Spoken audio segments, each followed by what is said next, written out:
जी नावं दिली ती नावं जास्त असल्यामुळे सर्वांना संधी पाहिजे होती, त्यामुळे वेळ झाला. दोन्हीकडल्या सदस्यांनी आग्रही मागणी केली. चला प्रभू साहेब, आता आपण सुरुवात करूया. चला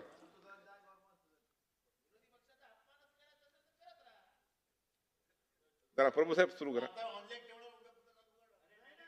आपण सुरुवात तर करा. आपण सुरुवात करा. तुम्ही अरे प्रभू साहेब, आता आपसामध्ये चर्चा करण्यामध्ये आपले 4 मिनिटं 5 मिनिटं वेळ गेला. आपण सुरू करा. साहेब भांडत नाही हो.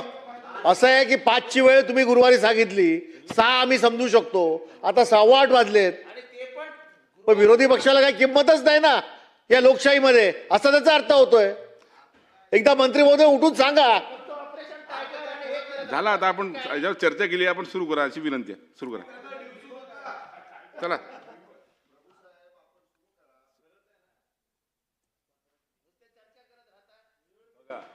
चला सुरू करा. आल्यावर प्रभू साहेब बोलायला सुरुवात करायला लागली. आता बसून बोलू नका. चला अध्यक्ष महोदय,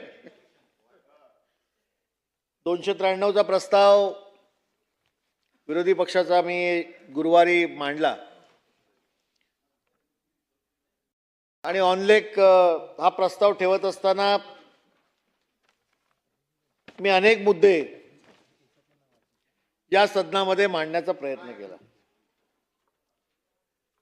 या प्रस्तावामध्ये महाराष्ट्र शासनाचे गृहनिर्माण धोरण जाहीर करणं, तथापि सदर गृहनिर्माण धोरणाची अंमलबजावणी अद्यापपर्यंत जी होत आहे त्यामध्ये विसंगती असणं, महाराष्ट्रातील अनेक शहरांमध्ये राज्य शासन, MMRDA, पोलीस, शासनाची महामंडळं इत्यादी कर्मचाऱ्यांच्या ज्या वसाहती आहेत, मुंबई महानगरपालिकेच्या सफाई कर्मचाऱ्यांच्या ज्या वसाहती आहेत त्याची पुनर्बांधणी करणं,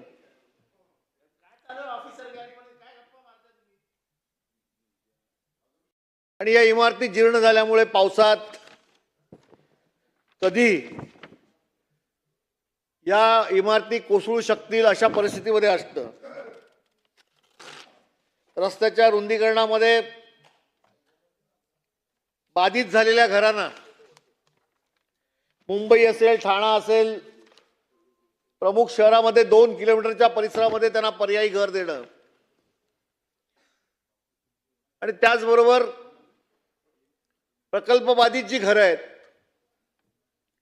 त्या घरांना